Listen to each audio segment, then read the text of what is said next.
எத்தனை சர்வாதிகார சட்டங்களை உருவாக்கி எதிர்க்கட்சி தலைவர்களை சிறையில் அடைத்தாலும் அம்பேத்கரின் அரசியலமைப்பு சட்டம் அவர்களை பாதுகாக்கும் என சிறையிலிருந்து வெளிவந்துள்ள முன்னாள் டெல்லி துணை முதலமைச்சர் மனீஷ் சிசோடியா தெரிவித்திருக்கிறார். டெல்லி அரசின் மதுபான கொள்கை முறைகேடு வழக்கில் ஜாமீன் கோரி ஆம் ஆத்மி கட்சியின் மூத்த தலைவரும் முன்னாள் துணை முதல்வருமான திரு மனீஷ் சிசோடியா உச்சநீதிமன்றத்தில் மனு தாக்கல் செய்திருந்தார். இந்த வழக்கில் நேற்று தீர்ப்பளித்த நீதிபதிகள் திரு பி.ஆர். கவாய் மற்றும் திரு கே.வி. விஸ்வநாதன் ஆகியோர் அமலாக்கத்துறை மற்றும் சிபிஐ தொடர்ந்த 2 வழக்குகளிலும் அவருக்கு நிபந்தனை ஜாமீன் வழங்கி உத்தரவிட்டனர்.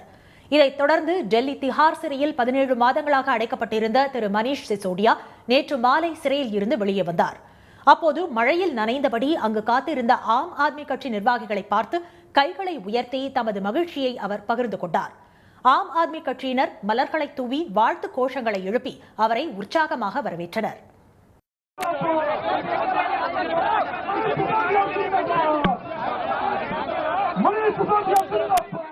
பின்னர் அங்கு கூடியிருந்தவர்கள் மத்தியில் பேசிய திரு மனீஷ் சிசோடியா, உங்கள் அன்பு, கடவுளின் ஆசீர்வாதம் மற்றும் சத்தியத்தின் வலிமையால் தாம் சிறையில் இருந்து வெளியே வந்திருப்பதாக கூறினார்.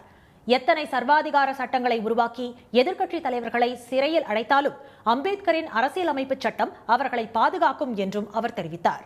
அரசியலமைப்பு சட்டத்தின் இந்த அதிகாரத்தின் மூலம் முதலமைச்சர் திரு அரவிந்த் கெஜ்ரிவாலும் சிறையில் இருந்து வெளியே வருவார் என்று தாம் உறுதியளிப்பதாகவும் திரு மனீஷ் சிசோடியா கூறினார்.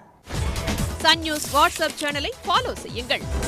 QR கோடை ஸ்கேன் செய்து சன் நியூஸோடு இணைந்திருங்கள்.